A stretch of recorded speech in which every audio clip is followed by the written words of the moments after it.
नमस्कार, मैं आप सबके साथ रंजना रावत और खबर 10 बजे देख रहे हैं आप।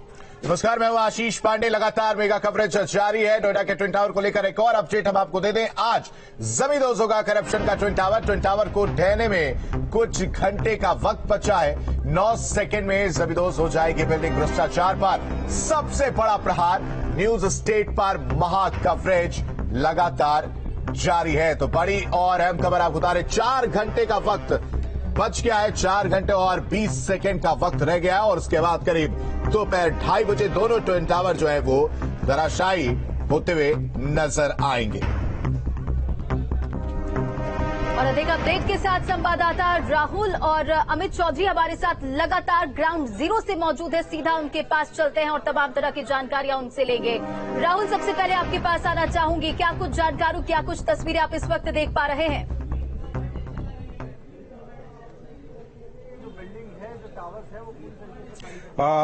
आपको तस्वीरें दिखा दे। ये तस्वीरें देखिए, जिस तरीके से आपने कहा कि बिल्डिंग के बेहद करीब ग्राउंड जीरो पर, यहाँ से मुश्किल से 300 मीटर की दूरी पर ये बिल्डिंग स्थित है।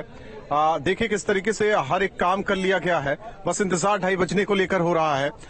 उसके बगल की बिल्डिंग आप इमराल कोर्ट देख रहे हैं, एटीएस की बिल्डिंग देख रहे हैं, जिसे कवर भी किया गया है। कुछ यहाँ जो फ्लैट्स मालिक हैं उन्होंने खुद कवर कर रखा है, कहीं पीली पन्नियों के जरिए, पॉलिथीन के जरिए, कहीं आप देख सकते हैं दूसरी विधि के जरिए लोगों ने कवर कर रखा है। यहाँ तक कि छत को भी कवर कर रखा है। हालांकि लोगों ने अपने, क्योंकि फ्लैट्स में देखा जाता है जो खिड़की दरवाजे होते हैं वो शीशे के होते हैं, उसकी सीलिंग की गई है। वो सील इस तरीके से की गई है कि धमाके से जो कंपन हो वो टूटे ना। यहाँ तक कि धूल के कण और जो, क्योंकि इस ब्लास्टिंग में जो बारूद के कण है वो धूल के साथ मिलकर उड़ेंगे तो वो अंदर तक न जाए, एहतियातन तौर पर सारी व्यवस्था की गई है। लेकिन एक चीज अहम यहाँ ये हो जाती है कि ब्लास्टिंग का दिन आज, 2:30 बजे का वक्त, और हवा किस तरीके से तेज है। ये तस्वीरें आप देख सकते हैं, पेड़ किस तरीके से हिल रहे हैं और जो पॉलिथीन वगैरह लगाई गई है वो किस तरीके से हिल रही। जो कहा जा रहा था कि 3 किलोमीटर के इर्द गिर्द में ये प्रदूषण जो है कि फैल सकता है, ये स्मॉग फैल सकता है, लेकिन मैं ये कह सकता हूं कि ये 5 से 10 किलोमीटर के दायरे में फैल सकता है। हवा का जो बहाव है, यानी कि आने वाला जो कहा जा रहा है कि 90 दिन बेहद अहम है, ये बेहद अहम इस 10 किलोमीटर के रेडियस को लेकर देखा जाए इस हवा के चलते। इंतजार बस 2:30 बजने को लेकर हो रहा है जब ये बिल्डिंग ध्वस्त होगी।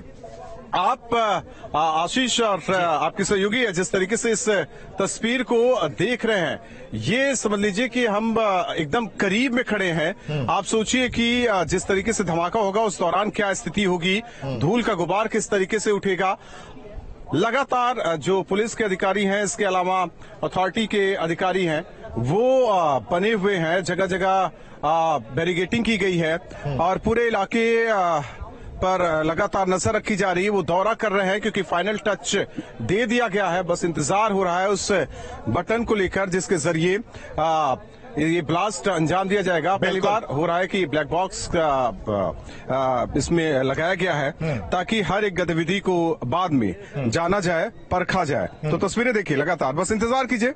मैं समय लगता है कि अब जिस तरीके से अब 11 बजने वाले हैं, 2:30 बजे, और 2:30 बजे के बाद ये बिल्डिंग अभी तो ये दिखाई दे रही है। बिल्कुल राहुल, बिल्कुल लगभग 4.5 घंटे का वक्त बचा हुआ है, जिसके बाद बिल्डिंग धड़ाम होती हुई नजर आएगी। अमित भी हमारे साथ बने हुए, अमित का रुख कर लेते हैं। अमित, जिस तरह से हमारे सहयोगी राहुल राजपूत ने बताया कि हवा जिस तरह से चल रही है उसको कहीं ना कहीं 3 नहीं कम से कम 5 किलोमीटर के दायरे में उसका जो असर है देखने को मिलेगा।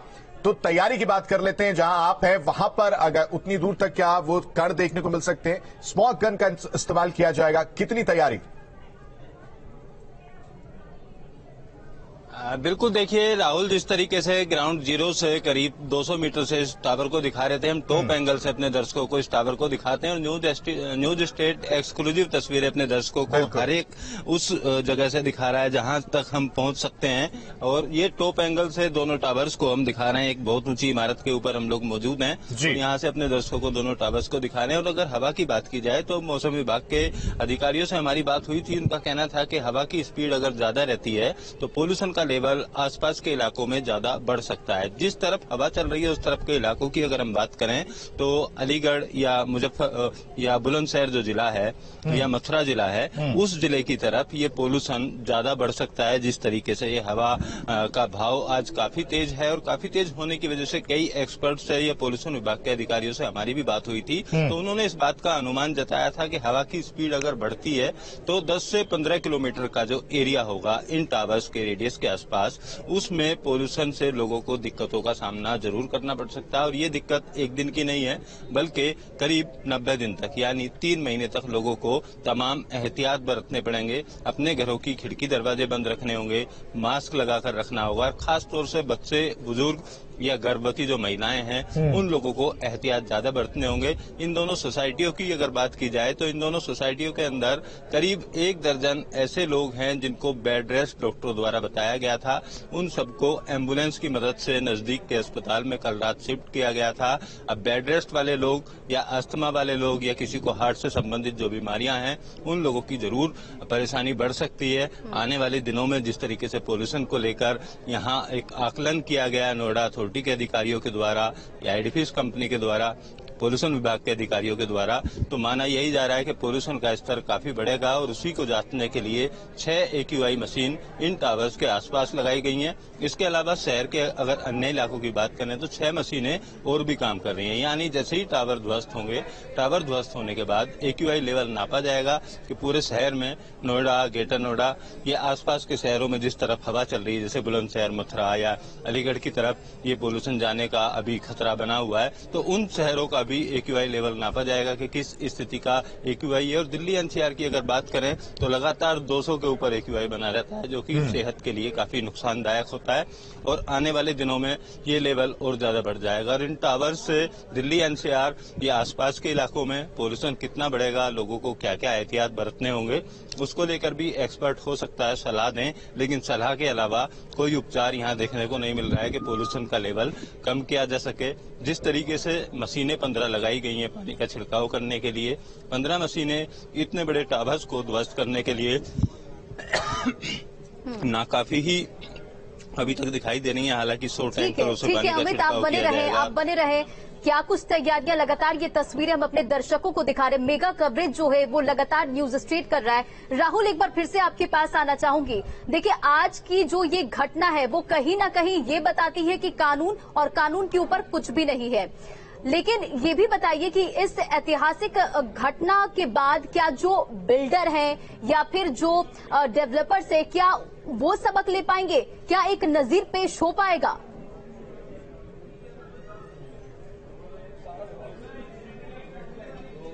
जाहिर तौर पर देखिए, जब नोएडा की बात होती है और यहाँ बिल्डर्स की बात होती है तो लगातार ये आरोप लगते हैं कि बिल्डर्स मनमानी कर रहे हैं। अब इसी केस में देख लीजिए जिस तरीके से ये ट्विन टावर तैयार किया गया, पहले 11 मंजिला ये इमारत, फिर आपसी साठगांठ करके नोएडा अथॉरिटी में इसे लगातार बढ़ाया जाता रहा। 32 मंजिला RWA लंबी लड़ाई लड़ता रहा।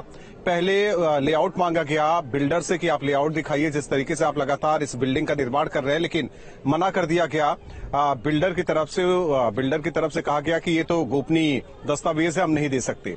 फिर अथॉरिटी से भी RWA ने पूछा कि बताइए कि आप ऐसा कैसे कर सकते हैं। हालांकि जिस दौरान ये पूरी घटना हुई AOA हुआ करता था, लेकिन जब बाद में RWA बना तो ये लंबी लड़ाई इसको लेकर चलती रही। नोएडा अथॉरिटी में भी सुनवाई नहीं हुई। आप समझ सकते हैं कि किस तरीके से साठगांठ कुछ अधिकारियों के साथ इस बिल्डर के और फिर ये बिल्डिंग खड़ी होती गई, रोकने वाला कोई नहीं था। तो समझा जा सकता है कि हाईकोर्ट जब लड़ाई करने वाले हाईकोर्ट पहुंचे, वहां से हाईकोर्ट ने बोल दिया कि नहीं, बिल्डिंग तो गिरनी है। फिर बिल्डर पहुंचता सुप्रीम कोर्ट रुकवाने के लिए कि नहीं सर ऐसा नहीं हो सकता, लेकिन सुप्रीम कोर्ट ने भी कह दिया कि नहीं, आपने करप्शन किया है, आपने भ्रष्टाचार की नींव पर इस बिल्डिंग का निर्माण किया है, ये तो अब गिरेगी। और यही बात रही कि सुप्रीम कोर्ट लगातार पूछता रहा कि कब बिल्डिंग गिराई जाएगी। तारीखें बढ़ती गई, लेकिन वो तारीख आज आ चुकी है 2:30 बजे। बस इंतजार 2:30 बजे का करना है। फिर जो बिल्डिंग मेरे पीछे आप देख रही हैं, लेकिन बात तो ये है ना कि ये जो भ्रष्टाचार का जो शिकार हो जाते हैं, आम जनता इस भ्रष्टाचार के जाल में फंस जाती है। जो अपनी जीवन भर की पूंजी एक घर खरीदने में लगाती है, उनका क्या कसूर? आज तो वो यही सवाल पूछ रहे होंगे कि मेरा क्या कसूर। देखिए इसमें भी देखिए सुप्रीम कोर्ट ने बायर्स को बोल दिया है कि ब्याज के साथ उनका पैसा वापस किया जाए। कुछ को बिल्डर्स ने दूसरे फ्लैट देकर शिफ्ट किया है, कुछ बाकी है, उनका भी कुछ ऐसा ही इंतजाम होगा। जाहिर तौर पर यह सवाल उठता है कि अपनी जमा पूंजी खर्च करके, अपनी जीवन भर की पूंजी खर्च करके लोग फ्लैट्स लेते हैं अपना घरौदा बनाने के लिए, लेकिन बिल्डर्स की मनमानी लगातार वाकई बढ़ती जा रही है। इसीलिए आपने देखा होगा कि योगी की सरकार जब पहली बार बनती है, यानी कि बीजेपी की सरकार और सीएम योगी शपथ लेते हैं, तो फिर बिल्डर्स की शिकायत पहुंचती है। जनसुनवाई में भी कई जो बायर्स हैं वो पहुंचते हैं कि सर ये गलत हो रहा है, मुख्यमंत्री जी ये गलत कर रहे हैं, बिल्डर्स गलत कर रहे हैं।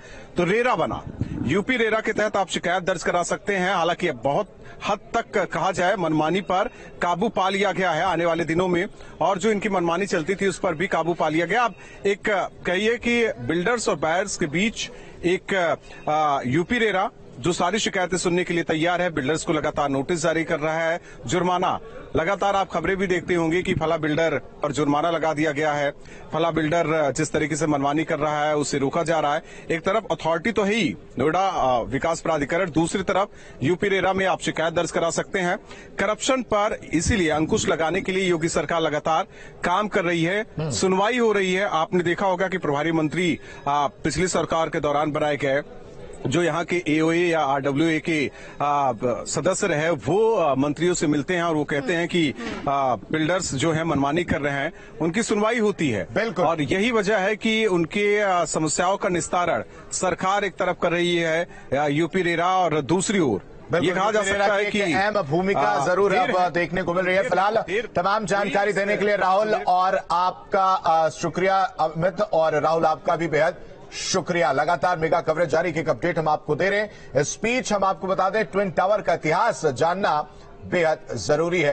ट्विन टावर का इतिहास जो है वो जानना इसलिए जरूरी है क्योंकि ये बहुत पुराना मामला है और अब करीब 2:30 बजे ट्विन टावर गिरा दिया जाएगा। जमीन आवंटन, इमारत बनाने की मंजूरी जो है वो 2004 में मिली थी और उसके बाद से 11 से 22 और 22 से 31 से 32 फ्लोर ये बना दिए गए, और जिसके बाद भ्रष्टाचार उजागर होता है। और अब ये भ्रष्टाचार पर बड़ा प्रहार 2:30 बजे देखने को मिलेगा।